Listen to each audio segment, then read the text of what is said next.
प्यारे बच्चों नमस्कार। ये मैथ वीवीआई सेशन के 16वें लेक्चर में आपका फिर से स्वागत करते हैं। तो चलिए करते हैं स्टार्ट और वीडियो को लास्ट तक जरूर देखिएगा।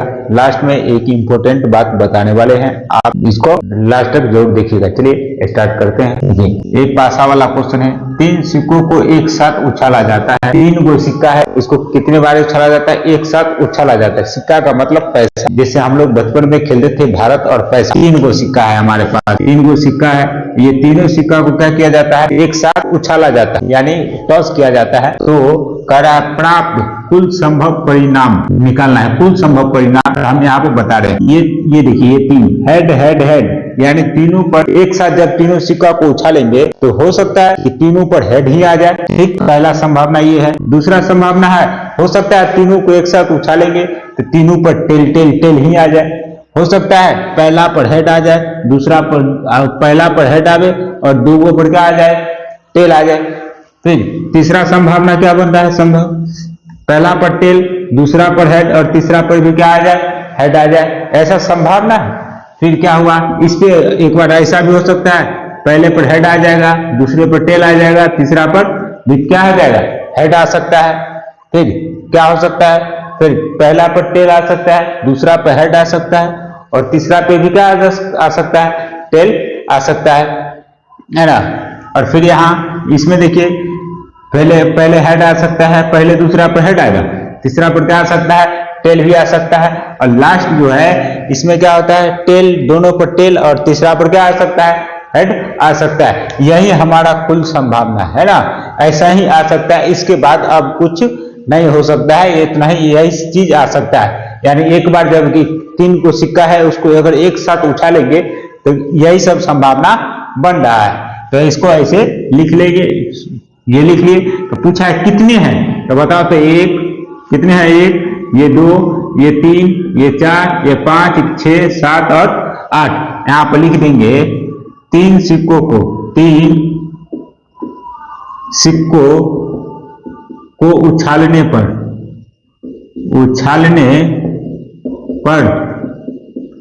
प्राप्त, 3 सिक्कों को उछालने पर प्राप्त कुल संभव परिणाम।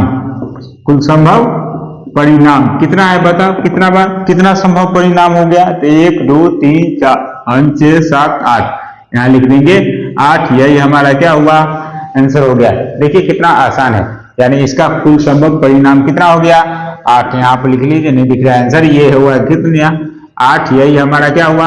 आंसर। ऐसा ही बनाना है, इसको नोट कर लीजिए। इतना इजी क्वेश्चन है और पूछे जाते हैं आपके एग्जाम में। नोट कीजिए इसको। आइए इस क्वेश्चन को देखिए। ये क्वेश्चन काफी इंपॉर्टेंट है, एग्जाम में पूछे ही जाते हैं ऐसे प्रश्न। त्रिज्या खंड से रिलेटेड क्वेश्चन है, इसको बनाना है। कर रहा है 42 सेंटीमीटर त्रिज्या वाले एक वृत्त के त्रिज्या खंड का क्षेत्रफल बताना है। पूछ देता है, फॉर्मूला भी पूछ देता है। त्रिज्या खंड का क्षेत्रफल क्या होता है ना, ऑब्जेक्टिव में तो आपको बताना पड़ेगा। पाई आर स्क्वायर थीटा बटे 360। चलिए यहाँ क्या कहा है? त्रिज्या खंड का क्षेत्रफल निकालना है, जिसका केंद्रीय कोण कितना डिग्री का है? 30 डिग्री का है। चलो दिखाते हैं हम। ये हमारा वृत्त है और ये हमारा त्रिज्या खंड है। त्रिज्या खंड इसको हम लोग देख ले, ठीक है। ये बोला इसका त्रिज्या, ये जो यहाँ से यहाँ जो त्रिज्या है ना, ये हमारा 42 सेंटीमीटर है। ये भी हमारा कितना है? 42 सेंटीमीटर। केंद्रीय कोण, ये केंद्र है, इसमें जो कोण बना है कितना डिग्री का है? 30 डिग्री का है ना। 30 डिग्री का है। तो पूछा है इसका एरिया बताइए, त्रिज्या खंड का क्षेत्रफल बताइए। तो हम लोग जानते हैं, पहले तो हम लोग लिख लेंगे क्या जो दिया गया है उसको लिखो। क्या लिखा है? त्रिज्या दिया गया है। त्रिज्या को हम लोग r से लिखते हैं। r कितना दिया गया है? 42 सेंटीमीटर। केंद्रीय कोण ये क्या है? उसके बाद क्या दिया गया है? केंद्रीय कोण को हम लोग क्या लिखते हैं जी? थीटा लिखते हैं। थीटा बराबर कितना है? 30 डिग्री है। तो हमसे निकालना है, हमको बोला है त्रिज्या खंड का क्षेत्रफल बताइए। इसीलिए त्रिज्या खंड का क्षेत्रफल बताना है। क्या होता है क्षेत्रफल? पाई आर स्क्वायर थीटा बटे 360। ऐसा है। अब हमको बताइए यहाँ से पाई का मान कितना? 22 बटे 7 आर का मान कितना 42, 2 है तो 42 गुने 42 यहाँ पर लिखिए 42 गुने 42। थीटा, थीटा कहाँ गया जी, ये है 30 डिग्री और नीचे में कौन है 360 हो गया, इसे काट 7 छक 42 है ना। अब ये कट गया, अब यहाँ पर देखते ही दोनों कटेगा, E0 से E0 खत्म है ना, 3 से काटेंगे तो 3 कम 3 और 3 दूना 6 यानी 12 या 36। अच्छा यहाँ से 6 त्रिक का कितना हुआ, 6 दूना कितना हुआ 12 है ना। इसको 2 से काटेंगे तो कितना हो जाएगा 11, यानी ऊपर में क्या बच गया जी बताओ, ऊपर में बच गया हमारे पास, ऊपर में क्या बच गया 11 और 42, 11 गुने कितना 42, 11 और 42 को गुना करेंगे, 11 और 42 को गुना करेंगे तो 11 दूना 22, 11 चौ कितना हुआ 44, यहाँ 2 4 2 6 और 4 यानी 4 से कितना हो गया 62 सेंटीमीटर स्क्वायर। देखो कितना आसान, इसको नोट कीजिए जल्दी फटाफट नोट करो इसको। देखिए इस क्वेश्चन को करा 6 से विभाज्य प्रथम 40 धन पूर्णांकों का योगफल बताना है, और इससे पहले वाले वीडियो में था 7 से विभाज्य 3 अंकों की कितनी संख्या, यानी 7 से विभाज्य है ना, ऐसा था। आप उस पर नहीं चले जाइएगा, ये क्वेश्चन अलग है, ये फुसला लिया आपको है ना बुआ जी, ये फुसला लिया है ना, ये उससे इजी है, वो उससे ये क्या है उससे इजी है ना। इसको देखो क्या कर 6 से विभाज्य, यानी 6 से विभाज्य है, कोई भी हो 2 अंक का हो 4 अंक का हो 6 अंक का हो, हमको उससे कोई लेना देना नहीं, लेकिन बोला 6 से विभाज्य है प्रथम, प्रथम का मतलब पहले से जो 6 से विभाज्य है ना, कितने तो 40 धन पूर्णांक चाहिए, तो 6 से विभाज्य होना चाहिए, तो पहले 6 से विभाज्य यानी 6 से जिसमें भाग लग जाना चाहिए वो संख्या लिखना है। तो क्या लिखेंगे हम जरा बताओ, 6 से विभाज्य संख्या बताओ है ना, लिखो 6 से विभाज्य संख्याएं, लिखो जी विभाज्य संख्याएं कौन कौन है जरा बताओ। तो 6 का टेबल नहीं आता है, 6 का टेबल लिखो, 6 का 6, 6 दूना 12, अरे 12 के 2 लिख दिए, 6 त्रिका 18, 6 चौका 24 है ना, ये सब 6 से विभाज्य है, ज्यादा नहीं लिखा, डट डट डट करके रहने दो ये वाला, ठीक है। अब क्या करना है देखो तो तुम जरा देखो तो ये दोनों का अंतर, यानी देख रहे हो यहाँ पर 6 में 6 जोड़े तो 12 हुआ, 12 में 6 जोड़े तो 18 हो रहा है, 18 में 4 जोड़ेंगे, 18 में 6 जोड़ेंगे तो 24 होगा, यानी ऐसा ही करते करते करते कहां तक जाना है, क्या गो हुआ 1 2 3 4 गो हुआ, और जाना कहां तक है 40 गो, यानी 40 गो ऐसा ही छक्का के पहाड़ा पढ़ते पढ़ते 40 तक जाएंगे, तो तब जाकर उसको एक बार जोड़ना है हमको है ना, तो जोड़ तो नहीं पाओगे, हम लोग एपी पढ़े है ना, एपी के कॉन्सेप्ट में यहाँ जा रहा है, देख रहे हो यहाँ पर इसमें 6 जोड़े तो 12, इसमें 6 जोड़े तो 12, इसमें 6 जोड़े तो 12, इसका मतलब यह एक एपी बना रहा है, एपी बना रहा है, तो हम यहाँ पर लिख देंगे प्रथम पद को कैसे लिखेंगे 6 ए से लिखेंगे, और प्रथम पद क्या है 6 है। अब यहाँ से क्या निकालेंगे डी लिखेंगे, डी क्या होता है प्रत्येक दूसरा में से पहले पद को घटा देना, दूसरा पद क्या है 12, अब 12 में से पहले पद क्या है 6, 6 को क्या कर देंगे घटा देंगे, और 6 में से 12 में से 6 को घटा देंगे, बताओ कितना हुआ तो 6 हुआ। अब बोला क्या गो 40 गो, 40 गो, इसका मतलब किसका मान है जरा बताओ n का, अच्छा n का मान, हाँ n का मान है, किसका मान है n का मान, n का मान कितना दिया गया है 40 है ना, यहाँ हमको मिला है सब कुछ, देखो यहाँ लिखा हुआ। अब हमको निकालना है योगफल, अच्छा सर वही योगफल वाला फॉर्मूला याद है, Sn वाला n/2 है ना, Sn ऐसा Sn बराबर n/2 इंटू कितना होता है 2a प्लस n-1 इंटू कौन चीज d है ना, यही फॉर्मूला होता है ना, याद है नहीं याद है हम समझ रहे हैं, चलो याद करा देते हैं। अब बताओ n का मान कितना तो 40, 40 बट्टे 2, फिर 2 गुने ए का मान कितना 6 लिखो, फिर n का मान कितना 40 माइनस 1 और गुने कितना डी का मान 6। अब हमको ये बताओ 2 से काटेंगे 40 में कितना हो जाएगा ये 20, तो ये हुआ 20 और यहाँ 6 दूना 12, फिर प्लस 40 में से 1 गया तो कितने हुआ 39, 39 को किससे गुना करेंगे 6 से, है ना।